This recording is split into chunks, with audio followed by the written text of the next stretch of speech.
तो हाँ जी, देखो जी, आपका नाम सीताराम है और ये आपकी जन्म कुंडली का चार्ट है। कुंडली आपकी बनी है कुंभ लग्न की। राशि आपकी है मकर राशि। अगर आपकी कुंडली की बात की जाए, कुंडली काफ़ी अच्छी है, लेकिन ग्रह आपके खराब भी हैं। कुछ ग्रह खराब हैं, जैसे कि आपका सबसे ज़्यादा जो ग्रह मुझे खराब लगा वो शुक्र लगा है, जो कि नीच का बैठ है। और आपकी देखो जी, कुंडली में जो सबसे नेगेटिव पॉइंट क्या है कि आपको मैरिज लाइफ में दिक्कतें आएंगी। विवाह संबंधी दिक्कतें आने के योग हैं काफ़ी। बाकी तकरीबन बाकी सभी सुख हैं, लेकिन विवाह संबंधी दिक्कतें आएंगी। तो पूरा आपको मैं अभी विस्तार से समझाऊंगा, लेकिन ये सब कुछ बताने से पहले आपको मैं थोड़ी सी बेस की जानकारी कुछ समझा देता हूँ।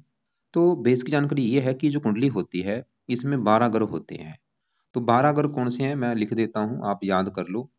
ये आपका है पहला ग्रह, ये दूसरा ग्रह, तीसरा ग्रह, ये चौथा, ये पांचवा, छठा ग्रह, सातवां ग्रह, आठवां, नौवां, 10वां, 11वां और लास्ट वाला 12वां ग्रह। अब ये जो 12 ग्रह हैं, इन ग्रहों से आपके जीवन के बारे में कुछ ना कुछ पता किया जाएगा। जैसे कि ये जो पहला ग्रह है, इस पहले ग्रह से आपका शरीर देखा जाएगा, आपकी हेल्थ देखी जाएगी, आपका स्वभाव, आपका रंग रूप, आपकी पर्सनैलिटी, सर मस्तक इस पहले घर से देख के डिसाइड होगा। दूसरा अगर आपके है धन जोड़ने का घर। तीसरा अगर छोटे भाई बहनों का है। चौथा अगर आपकी माता, मकान, वाहन का। पांचवा अगर बच्चों का है। छठा अगर शत्रु रो कर्जा। सातवां अगर आपकी है पत्नी का घर। आठवें घर से आपकी उम्र देखेंगे। नौवें घर से आपका भाग्य देखेंगे। 10वां घर काम काज का है। 11वां घर है लाभ। और 12वें घर से आपके जो खर्चे हैं वो देखेंगे। तो आपने मेरी दो बातें नोट कर लेनी है। पहली बात, जो मैंने 12 ग्रह बोले हैं वो याद कर लो। और दूसरी बात, इन 12 ग्रहों से क्या कुछ देखा जाएगा वो याद कर लो। और अब आप ये देखो कि आपने देखना क्या है। आप अपना सवाल बोलो, जैसे कि आपका सवाल क्या है। मान लो आपका सवाल है आपके काम काज को लेके। तो 10वां घर है आपके काम काज का घर। कुंडली में काम काज का घर है 10वां। तो काम काज के लिए हमें 10वां घर देखना पड़ेगा। और 10वें घर में एक नंबर लिखा है जो कि है 8 नंबर। और 8 है वृश्चिक राशि, मालक बना मंगल। तो आपके काम काज के लिए हमें 10वें घर के मालक मंगल को देखना पड़ेगा। ऐसे ही अगर आपका सवाल है आपके धन जोड़ने को लेके, तो दूसरा घर है धन जोड़ने का घर। तो धन जोड़ने के लिए दूसरा घर देखेंगे। और दूसरे घर में लिखा है 12 नंबर, और जो कि है मीन राशि, और मालक इसका है गुरु। तो आपके धन जोड़ने के लिए हमें गुरु को देखना पड़ेगा। तो भाई मेरा कहने का मतलब ये है कि आपने जो कुछ देखना है, आपको कुंडली का वो घर देखना होगा। और घर का जो मालक बना है वो मालक हमने देखना है कि मालक है कौन, कहाँ बैठा है। तो अब बात करते हैं भविष्यवाणी की। आपको मोटा मोटा सा बेस की जानकारी समझ आ चुकी है। तो भविष्यवाणी की अब बात करते हैं। और भविष्यवाणी में होता क्या है, ये जो 9 ग्रह होते हैं, इनका जो असर है वो हमारे जीवन के ऊपर कब आता है, जब इनकी चलती है दशा। और जो दशा होती है वो दो प्रकार की होती है। एक होती है महादशा, जो कि आपके ऊपर चली हुई है गुरु ग्रह की। और ये 14 से चली हुई है, अभी 30 में जाके खत्म होगी। इसका मतलब ये है कि आपके जीवन के ऊपर सबसे बड़ा जो असर है वो गुरु ग्रह का है, क्योंकि गुरु की चली हुई है महादशा। और गुरु का है असर कितना, वो है 80%। मतलब आपकी 100 में से जो 80% लाइफ है, वो 80% अभी आज के समय में आपके साथ जो भी चीजें हो रही हैं, जो भी कुछ हो रहा है, जो भी आप खा रहे हैं पी रहे हैं, वो गुरु की वजह से हो रहा है। और बाकी बचा 20% आपके ऊपर असर है शुक्र का, जिसकी चली हुई है अंतरदशा। ये 10वां महीना 22 से चली हुई है, और छठा महीना 25 में जाके खत्म होगी। तो मैंने अभी क्या बोला कि आपके जीवन में अभी जो कुछ हो आपके साथ हो रहा है, उसका सबसे बड़ा कारण है ये गुरु ग्रह, जिसका आपके ऊपर है 80% असर। और दूसरा कारण है आपके ऊपर शुक्र की चली हुई है अंतरदशा, उसका कारण है 20%। और एक तीसरा कारण भी है, वो है आपके ऊपर चली हुई है शनि की 6.5। ये तीसरा कारण भी है। तो मैंने अभी क्या बोला कि आपके जीवन में जो भी कुछ हो रहा है, एक कारण गुरु है, दूसरा शुक्र है, तीसरा है शनि की 6.5। सबसे पहले यहाँ पे मैं शुक्र की बात करता हूँ। ये जो अंतरदशा चली हुई है ये शुक्र की, 10वां महीना 22 से तकरीबन मतलब 1.5 साल हो चुका है आपके ऊपर शुक्र की दशा चली हुई है। कि शुक्र है कैसा, तो आपका जो शुक्र है, आपकी पूरी कुंडली में सबसे बड़े लेवल पे जो ग्रह मुझे खराब लगा है वो शुक्र लगा है। ये आपको 100 में से 80-90% खराब फल देगा। ये जो शुक्र है भाई, आपको 80-90% खराब फल देगा। और आप चाहे नोट कर भी लेना कि जब से शुक्र की दशा आई हुई है, तब से ही आपकी लाइफ में कोई दिक्कतें आ रही हैं, परेशानी आ रही, रुकावटें आ रही हैं। अब पहले सवाल ये है कि ये खराब है क्यों? पहला कारण वो समझो। शुक्र खराब होने के हैं दो कारण। पहला कारण कि शुक्र आपका बैठा है कुंडली के 8वें घर में। जो भी आपको मैंने 12 घर बोले हैं, ये 8वां घर जो है ये अच्छा घर नहीं होता, क्योंकि इस घर से आयु देखी जाती है, मृत्यु, मृत्युजल कष्ट, लंबी बीमारी, दुर्घटना, गुप्त रोग, गुप्त विद्या, ससुराल की स्थिति, गरीबी, रुकावटें। ये खराब घर है, इस घर से मतलब खराब चीजें देखी जाती हैं। तो शुक्र खराब होने का पहला कारण कि वो आपके 8वें घर में आके बैठा है। दूसरा कारण, वो यहाँ पे नीच का बैठा है। ये 8वें घर में जो 6 लिखा है, 6 है कन्या राशि, जो कि शुक्र की है नीच राशि। और ये सबसे बड़ा कारण है। मतलब शुक्र क्यों खराब है? क्योंकि वो भाई नीच का बैठा है, नीच राशि में आ चुका है, इसकी वजह से खराब हो चुका है। अब देखो जी, आपको क्लियर हो चुका है कि खराब क्यों है, क्योंकि वो नीच का है, ऊपर से 8वें घर में। अब सवाल है कि ये खराब फल देगा क्या? शुक्र इस कुंडली में 2 ग्रहों का है मालक, वो 2 ग्रहों से रिलेटेड आपको खराब फल देगा। एक तो शुक्र आपकी कुंडली में इस घर का है मालक चौथे घर का, और ये इस घर का मालक है 9वें घर का। चौथा, नौमा, दोनों घर हैं शुक्र के। अब ये जो चौथा घर है, मैंने आपको बताया था, ये चौथे घर से देखा जाएगा आपकी माता का सुख, आपके मकान का सुख, आपका वाहन, आपकी भूमि, जमीन, जायदाद, नौकर चाकर, ये चीजें चौथे घर से देखी जाएंगी। और चौथे घर में नंबर कौन सा है? 2। 2 है वृष राशि, मालक कौन बना? शुक्र। तो चौथे घर की चीजें हम देखेंगे शुक्र से।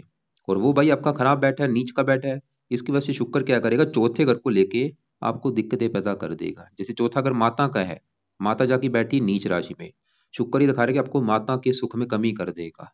क्या कमी करेगा मुझे कन्फर्म नहीं, लेकिन कोई ना कोई कमी तो कर देगा। या तो माता बीमार कर देगा, या माता से आपकी बनेगी नहीं, या माता की लाइफ में कोई कष्ट आएगा। चौथा अगर मकान का होता है, आपके मकान के सुख में कमी कर देगा। अब मकान के भाई सुख में क्या कमी करेगा? जहाँ तो मकान खुद का होगा नहीं, या मकान ले भी लेते हैं, उस मकान को लेकर कोई विवाद होगा, उस मकान को लेकर कोई परेशानी दिक्कत आएगी। चौथा अगर वाहन का है, आपको वाहन संबंधी दिक्कतें पैदा कर देगा। अब वाहन संबंधी दिक्कतें भी देखो जी कन्फर्म नहीं, कोई ना कोई दिक्कतें तो आएंगी। या तो आपका वाहन चोरी हो सकता है, या वाहन से एक्सीडेंट हो जाएगा, वो या वाहन अच्छा होगा नहीं। चौथा अगर है भूमि जमीन जायदाद का, इनको लेके दिक्कतें पैदा कर देगा। मतलब शुक्र चौथे घर को लेके दिक्कतें पैदा करेगा। चौथा अगर माता का है, माता संबंधी दिक्कतें, मकान संबंधी दिक्कतें, भूमि जमीन जायदाद नौकर चाकर संबंधी दिक्कतें, ये अभी शुक्र की खासकर दशा में आपको आएंगी। और शुक्र देखो जी, आपका आपकी माता को कोई गुप्त रोग भी दे सकता है। जो आपकी माता है, उसको गुप्त अंगों से रिलेटेड कोई गुप्त रोग भी दे सकता है। और यही सेम चीज ये आपके साथ भी करेगा, क्योंकि 8वें घर से देखा जाता है गुप्त रोग, और शुक्र है गुप्त अंगों का कारक। मैं आपकी बात कर रहा हूँ, आपका नाम सीताराम है, ये सीताराम जी शुक्र आपको गुप्त रोग देगा। आपको गुप्त अंगों से रिलेटेड गुप्त रोग होने के काफी योग दिख रहे हैं। और ये गुप्त रोग जैसा कि देखो जी, कौन सा रोग होगा? कोई भी रोग हो सकता है जो हमारे गुप्त अंग होते हैं, जैसे कि लिंग हो गया, लिंग हो गया, वीर्य होगा, लिंग संबंधी कोई दिक्कत है, वीर्य, अंडकोश हो गया, जहाँ जो हमारे बवासीर होना, प्रमेह, मधुमेह, पेशाब में जो शुगर की बीमारी होती है, डायबिटीज वगैरह, ऐसे जो शुक्र के रोग होते हैं ये, मतलब शुक्र के जो रोग होते हैं, स्वपन दोष होना, जो भी देखो जी गुप्त रोग है, जो शुक्र के रोग हैं, उनसे जुड़ा कोई ना कोई रोग, मैं ये नहीं बोलूंगा सभी रोग, कोई ना कोई रोग आपको होने की संभावना मुझे दिख रही है। इसके अलावा शुक्र आपकी कुंडली में, मैंने बोला था इस घर का मालक है 9वें घर का, जहां से देखा जाता है भाग्य है कि आपका भाग्य कैसा होगा। और 9वें घर में 7 लिखा है, 7 है तुला राशि, मालक शुक्र, तो भाग्य देखा जाएगा शुक्र से, जो कि नीच का बैठा है, भाग्य भंग योग बना। अभी शुक्र की दशा में क्या होगा? आपका भाग्य आपका पूरी तरह से साथ नहीं देगा, आपको भाग्य संबंधी आएंगी दिक्कतें। और शुक्र होता है पत्नी का कारक, कि आपको पत्नी संबंधी भी दिक्कतें पैदा करेगा। या तो पत्नी आपकी बीमार कर देगा, या पत्नी से मनमुटाव होगा, या पत्नी की लाइफ में कोई कष्ट आएगा। तो ये बुरे फल अभी शुक्र की दशा में मिलेंगे। मतलब आपके ऊपर, जैसे मैंने बोला था, बड़ा असर किसका है? गुरु का। और गुरु आपका भाई बहुत बड़े लेवल पे अच्छा है, वो तो अच्छे फल दे रहा है बिल्कुल, जो 14 से चली दशा वो अच्छा है। लेकिन जो बीच में शुक्र की दशा आ चुकी है, ये मुझे अच्छा नहीं लगा आपका। ये आपको दे रहा है खराब फल अभी देगा। लेकिन शुक्र, जैसे मैंने बोला था, आपको एक अच्छा फल भी देगा। वो क्या देगा? इसकी दृष्टि पड़ेगी 7वीं दूसरे घर के ऊपर। और दूसरे घर में 12 लिखा है, मीन राशि उच्च राशि, दूसरा घर होता है धन जोड़ने का। वैसे ही शुक्र आपको धन ही जरूर बना देगा, धन के लिए अच्छा है। लेकिन ये जो दिक्कतें मैंने बोली, ये आपको दे देगा। लेकिन अब आप एक पेन लो, एक कॉपी लो, उसमें लिखो, क्या लिखना है? कि अगर आपने शुक्र ग्रह को जीवन में सही कर लिया, फायदे क्या होंगे? नीचे आंसर लिखो, उसमें लिखो सबसे बड़ा फायदा आपको ये होगा कि आपका भाग्य है, आपका कदम कदम पर साथ देना शुरू हो जाएगा। दूसरा फायदा होगा, आपको माता संबंधी कभी कोई दिक्कतें नहीं आएंगी, माता से लड़ाई झगड़े नहीं होंगे, माता बीमार नहीं होगी, माता की उम्र लंबी हो जाएगी। चौथा, अगर मकान का है, मकान का सुख मिल जाएगा, वाहन का सुख मिल जाएगा, भूमि जमीन जायदाद का सुख मिल जाएगा, नौकर चाकर का सुख मिल जाएगा। आप गुप्त रोगों से बच जाएंगे, आपको गुप्त रोग नहीं होगा, आपको पत्नी संबंधी कोई दिक्कतें नहीं आएंगी। हजारों भाई फायदे हैं इस शुक्र को सही करने से। तो अब सवाल है कि इसके उपाय क्या है, अब उपाय लिखो। तो पहला जो उपाय है, सबसे पहला जो उपाय, आप अभी वेट करो शुक्रवार की। शुक्रवार को आपने संकल्प लेके, इसके जो मंत्रों की संख्या है वो है 16,000। ये 16,000 मंत्र एक बार पूरे आपने करने हैं, संकल्प लेना है शुक्रवार के दिन। कितने दिन में पूरे करने हैं, चाहे 11 दिन लग जाए, चाहे 21 दिन लग जाए, चाहे आपका 40 दिन लग जाए, इन दिनों में आप पूरे कर लेना। और संकल्प कैसे लेना आपको मैं थोड़ा सा बता देता हूँ। तो शुक्रवार आप संकल्प लेना, और ये कब लेना, सुबह लेना या रात के लेना है।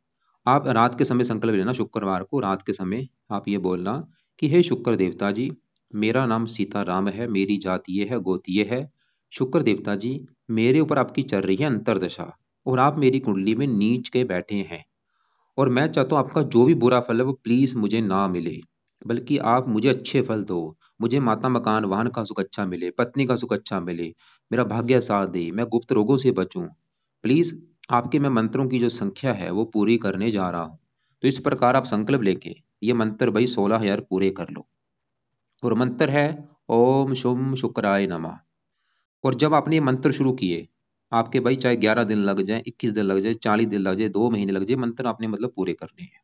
मंत्र पूरे करने के बाद क्या करना, छोड़ देना। फिर आपने दूसरा जो उपाय शुरू करना है वो है शुक्र कवच का पाठ। और ये है 2 मिनट का पाठ। इस पाठ को रोजाना रात के समय पढ़ना है। नहीं पढ़ना आता, इसकी ऑडियो लगा के सुन लिया करो। कब तक पढ़ना है, जब तक ये दशा है तब तक पाठ जरूर पढ़ो, चाहे लाइफ टाइम भी पढ़ सकते हैं, लेकिन दशा तक तो ये जरूर आपने पढ़ना है।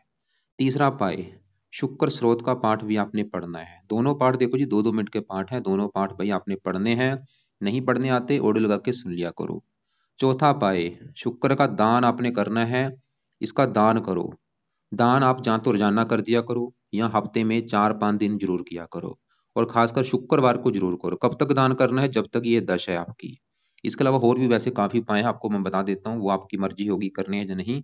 एक पांचवा उपाय, आप शुक्र की देवी है माता लक्ष्मी जी, आप माता लक्ष्मी जी की पूजा उपासना कर सकते हैं। माता लक्ष्मी जी के मंदिर माथा टेकने भी आप जा सकते हैं। तो ये उपाय अगर आप करते हैं, बुरा फल बिल्कुल आपको नहीं मिलेगा, जो अच्छे फल है वो बल्कि बढ़ने शुरू हो जाएंगे। अब देखो जी, हमने क्या देखा कि बड़ा असर गुरु का है। अब सवाल ये है, जैसे मैंने बोला गुरु तो अच्छा है, अब सवाल कि गुरु क्यों अच्छा है, क्या अच्छे फल देगा। अब गुरु की बात करते हैं। गुरु आपका देखो जी यहाँ पे बैठा है कुंडली के 5वें घर में। और ये जो 5वां घर है, ये घर आपके है बच्चों का घर। जो आपके बच्चे होंगे 5वें घर से देखे जाएंगे। 5वां घर आपकी पढ़ाई का भी है, आप कितने पढ़े लिखे होंगे, कितने बुद्धिमान होंगे, ये 3 चीजें 5वें घर से देखी जाएंगी। और 5वें घर में नंबर कौन, क्योंकि फार्मूला क्या था, घर का मालिक देखना है। तो 5वें घर में कौन सा नंबर है, 3। 3 है मिथुन राशि, मालिक बना बुध। तो 5वें घर की चीजें हम बुध से देखेंगे। और बुध के अलावा 5वें घर में गुरु बैठा है, गुरु को भी देखा जाएगा। तो अभी हम क्योंकि गुरु की बात करते हैं, तो गुरु देखो जी आपका इसलिए अच्छा है क्योंकि वो जहाँ 5वें घर में बैठा है वो बुध के घर में बैठा है। बुध इसका है अति मित्र। आपको एग्जाम्पल समझाता हूँ। जैसे कि मेरा घर है, मेरे घर में मेरा कोई आ जाए दोस्त, और वो दोस्त मेरे घर में मेहमान बन के आया होगा, इसलिए वो मेरे घर का अच्छा ही करेगा, कोई घर का नुकसान नहीं करेगा। तो जहाँ गुरु बैठा है 5वें घर में, बुध इसका मित्र है, वो अपने मित्र के घर में बैठा है। और लेकिन गुरु के इस जो ये जो गुरु है, इसके इस कुंडली में अपने 2 घर हैं। कौन से घर हैं, एक तो गुरु इस कुंडली में इस दूसरे घर का है मालिक, जो कि है धन जोड़ने का घर। जो आप धन जोड़ेंगे, दूसरा घर देखना पड़ेगा। और दूसरे घर में नंबर है 12, जो कि है मीन राशि, मालक है गुरु। तो आपके धन जोड़ने के लिए हमें गुरु को देखना पड़ेगा। और गुरु कहाँ बैठा है, 5वें घर में, बच्चों के घर में। देखो धन चला गया बच्चों के घर में।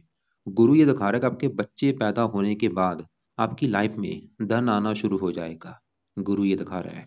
और गुरु इस कुंडली के इस घर का भी मालिक है, 11वें घर का। और 11वें घर से देखा जाता है लाभ। लाभ, इच्छा पूर्ति, बड़े भाई बहन, आमदन, ये चीजें 11वें घर से देखती हैं। और 11वें घर में नंबर कौन सा, 9। 9 है धनु राशि, मालिक बना गुरु।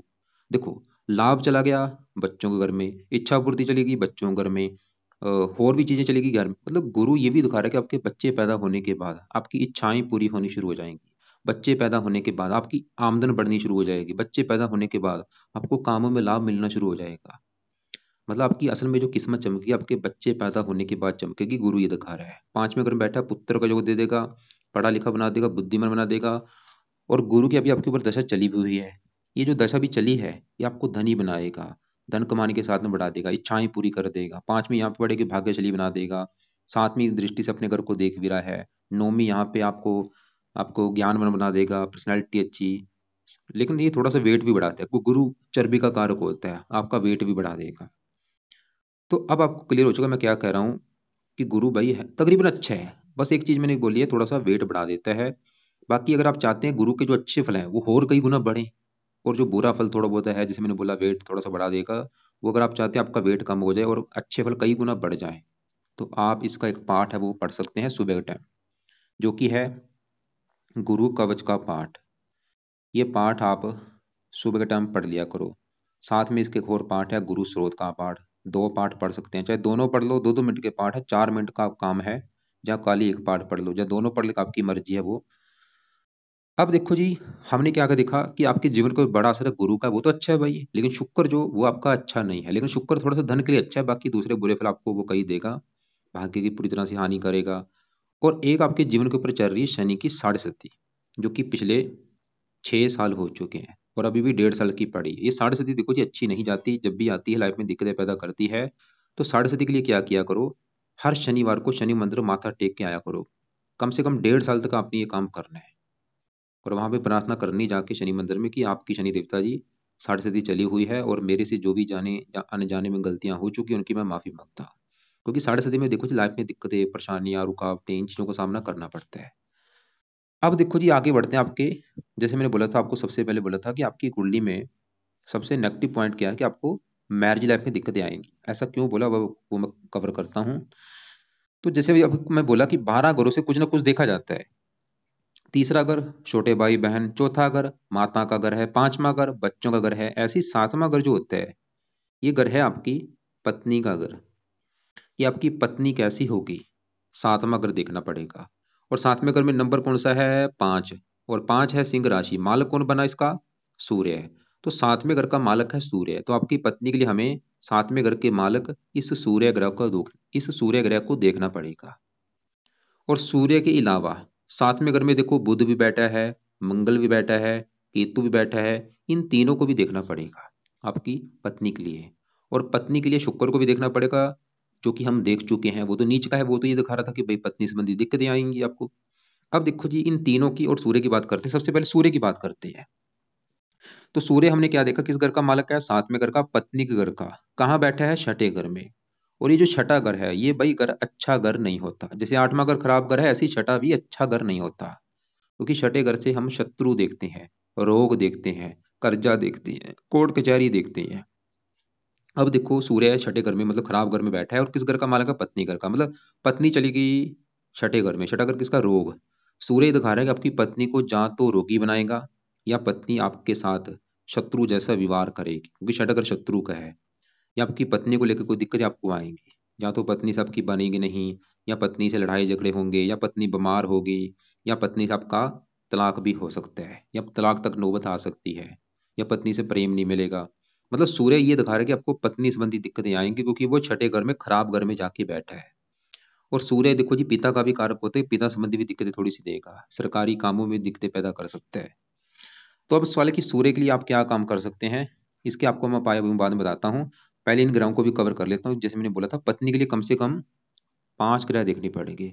अभी हमने सूर्य को देखा, वो ही दिखा रहा है कि पत्नी संबंधी दिक्कतें आएंगी। शुक्र हम पहले देख चुके हैं, वो भी ये दिखा रहा है कि पत्नी संबंधी दिक्कतें आएंगी। अब 7वें घर में जो तीनों की बात करते हैं, सबसे पहले यहाँ पे 7वें घर में केतु की बात करते हैं। तो जो केतु है कहाँ बैठा है, 7वें घर में आके पत्नी घर में। और घर किसका है, सूर्य का। और केतु सूर्य को अपना दुश्मन मानता है।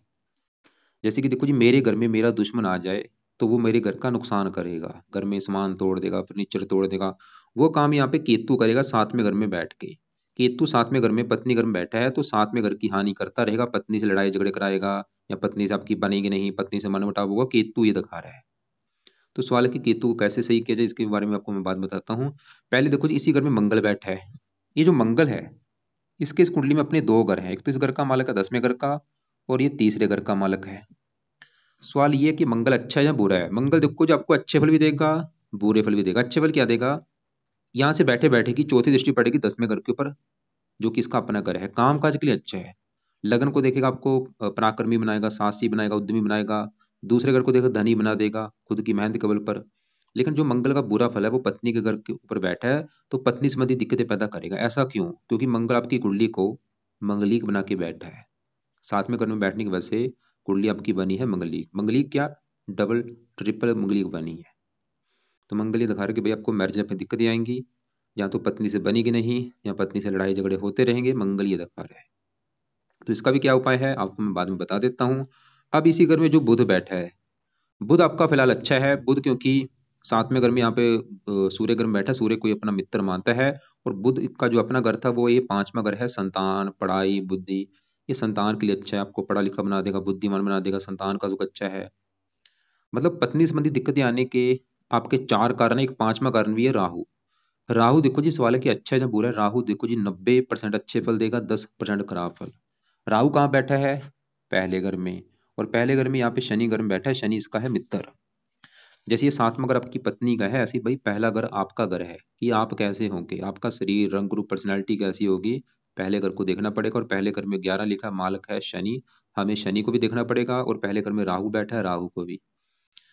तो राहु देखो जी शनि का मित्र है, वो पहले घर का अच्छा करेगा, आपको मतलब बहुत ज्यादा बुद्धिमान बनाएगा, इंटेलिजेंट बनाएगा, बातचीत करने में कुशल बनाएगा, साहसी बनाएगा, पराक्रमी बनाएगा, समझदार बनाएगा, जीवन में आगे लेके जाएगा। 5वीं यहाँ पड़ेगी दृष्टि, उच्च राशि संतान के लिए अच्छा है, बुद्धिमान, पढ़ा लिखा। 9वें घर का भाग्यशाली। लेकिन राहु का जो बुरा फल है वो पत्नी घर को देख रहा है, शत्रु राशि है, पत्नी से लड़ाई झगड़े राहु भी कराएगा। तो आपकी पत्नी संबंधी दिक्कतें आने का देखो जी कितने कारण है। पहला कारण पत्नी संबंधी दिक्कतें आने का शुक्र, दूसरा कारण सूर्य है, तीसरा कारण केतु, चौथा कारण राहु की दृष्टि, और 5वां कारण मंगल। ये पक्का कन्फर्म है, चाहे मेरे से लिखा लो कि आपकी पत्नी संबंधी दिक्कतें आपको आनी है, पक्का आनी है। क्या दिक्कतें आएंगी, मुझे नहीं कन्फर्म कि वो दिक्कतें क्या आएंगी, लेकिन आएंगी जरूर। क्या आ सकती हैं, जहाँ तो पत्नी से तलाक हो जाएगा, या पत्नी से बनेगी नहीं, रोजाना लड़ाई झगड़े होते रहेंगे, या पत्नी बीमार होगी, या पत्नी से प्रेम नहीं मिलेगा। ऐसी कोई दिक्कत आएगी, लेकिन डिसाइड होगा आपकी पत्नी की कुंडली देख के कि उसकी कुंडली है कैसी। लेकिन अगर आप चाहते हैं कि ऐसी दिक्कतें आपको नहीं आनी चाहिए, क्योंकि आपने मुझे सवाल नहीं बताया। अगर आपको मुझे बोला होता कि भाई दिक्कत आ रही, फिर तो मैं बता देता। लेकिन फिर भी आपको बताता हूँ अब करना क्या है। देखो, सूर्य के लिए क्या करना है, क्योंकि सूर्य आपके 7वें घर का मालक है, वो मेन वो है दिक्कतें पैदा करने का। तो सूर्य के लिए सुबह के टाइम आप सूर्य कवच का पाठ पढ़ लिया करो, पहला उपाय ये। और सूर्य को जल दिया करो सुबह के टाइम, जल देना है। और सूर्य कवच का पाठ पढ़ना है सुबह के टाइम रोजाना, संडे से स्टार्ट करके। केतु के लिए क्या करना है, कुत्तों को आपने डालनी है रोटी रोजाना। और कुत्तों को रोटी डालते समय केतु का मंत्र करते करते कुत्तों को रोटी डालनी है। यहाँ पे मंगल के लिए क्या करना है, सुबह के टाइम आप मंगल के जो देवता है हनुमान जी, आप हनुमान जी की पूजा उपासना कर लिया करो। मतलब हनुमान जी का कोई ना कोई पाठ आप पढ़ सकते हैं। तो बाकी देखो जी बुध के आपने उपाय नहीं करने, क्योंकि बुध अच्छा है यहाँ पे। अब देखो जी जो भी आपको मैंने उपाय बताए हैं, अब यहाँ पे शनि की लास्ट में बात कर लेते हैं। शनि पहले घर का मालक है, 11वें घर में बैठा है, आमदन घर में, शरीर आपका आमदन घर में। शनि आपको आमदन के लिए अच्छा है, इच्छाएं पूरी कर देगा। चंद्रमा यहाँ पे अपने घर को देख रहा है। तो मतलब आपकी कुंडली में देखो जी वैसे तो सभी ग्रह अच्छे हैं, बस जो ग्रह खराब कौन सा है देखो। मतलब राहु अच्छा भी, लेकिन वो पत्नी के लिए अच्छा नहीं है। मंगल दूसरी चीजें अच्छे बल दे रहा है, लेकिन पत्नी के लिए अच्छा नहीं है। बुध वैसे अच्छा है, पत्नी के लिए अच्छा है। तो पहले समझो कि आपको मैंने उपाय क्या क्या बोले हैं। और कुछ उपाय देखो जी रात के हैं, कुछ हैं सुबह के टाइम। तो पहले समझो कि आपके सुबह के उपाय कौन से हैं। सुबह के आपने देखो जी उपाय जो करने हैं, गुरु की जब तक आपकी दशा है, क्योंकि बड़ा असर आपके ऊपर गुरु का है। वैसे तो अच्छा है, लेकिन मैंने बोला वो वेट थोड़ा सा बढ़ा सकता है, क्योंकि वो चर्बी का कारक है। तो गुरु कवच का पाठ और गुरु स्रोत का पाठ, दोनों पाठ अपने सुबह के टाइम पढ़ने हैं जब तक इनकी है दशा। और सुबह के टाइम ही सूर्य कवच का पाठ पढ़ना है, और सुबह के टाइम ही हनुमान जी का पाठ पढ़ना है। तो ये 4 पाठ आपके सुबह के टाइम है। अब रात की बात करते हैं। तो रात के समय आपने अभी शुक्रवार से शुक्र के मंत्र स्टार्ट करो, 16,000 मंत्र वो पूरे कर लो। उसके बाद शुक्र कवच और शुक्र स्रोत दोनों पाठ पढ़ने हैं, जिनको सुनना है रात के समय जब तक शुक्र की है दशा। और शुक्र का दान रोजाना करो, या हफ्ते में 4-5 दिन कर दिया करो। और शुक्र की देवी माता लक्ष्मी जी हैं, उसकी भी पूजा उपासना करो। और जो साढ़े सती चल रही है, 1.5 साल की पड़ी है, ये अच्छी नहीं होती। तो साढ़े सती के लिए पहला काम, आप हर शनिवार को शनि मंदिर में माथा टेक के आना है, और वहां पे प्रार्थना करके आनी है। और बाकी देखो जी, केतु का दान कुत्तों को रोटी बोला है डालने के लिए, और सूर्य को जल दे सकते हैं। फालतू में अपनी रत्न कोई दान नहीं करना, रत्न आपको कोई दान करना नहीं बनता, खाली जो पाठ पूजा बोले वही आपने करने हैं। बाकी देखो जी, मतलब अभी जो समय है, अभी समय में सबसे बड़ी जो नेगेटिव पॉइंट है वो आपकी ये शुक्र की दशा है, जो कि आपके ऊपर चली हुई है। आप चाहे नोट कर भी लेना कि जब से दशा चली है भाई, तब से दिक्कतें आपको आ रही होंगी। और अभी दशा छठा महीना 25 तक है, तो ये समा थोड़ा सा आपका अच्छा नहीं है। और एक आपकी जो 37.5 ये भी 1.5 साल की पड़ी है। बाकी जो गुरु की दशा है वो बड़ा बहुत अच्छा आपका है। तो इसके अलावा फिर भी आपके जो सवाल होंगे, जब आपको कोई बात समझ ना लगी हो, तो आप सवाल अपने लिख के अपने पास रख लेना, और कल दोपहर 1-2 के बीच में या शाम 6-7 के बीच में मुझे कॉल करके आप पूछ लेना। और इसके अलावा आपको मैं और वीडियो अलग से कुछ भेज दूंगा, उनको भी आप एक बार देख लेना। जैसे कि आपको मैंने दान किसका बोला, तो शुक्र का दान बोला है, तो शुक्र के दान की वीडियो आप देख लेना। और इसके अलावा केतु का, चलो कुत्तों को रोटी वो तो आपने करना है। राहु के उपाय आपने ज़्यादा नहीं करने। और बाकी एक बार जो भी सवाल है लिख के मुझे कॉल कर लेना।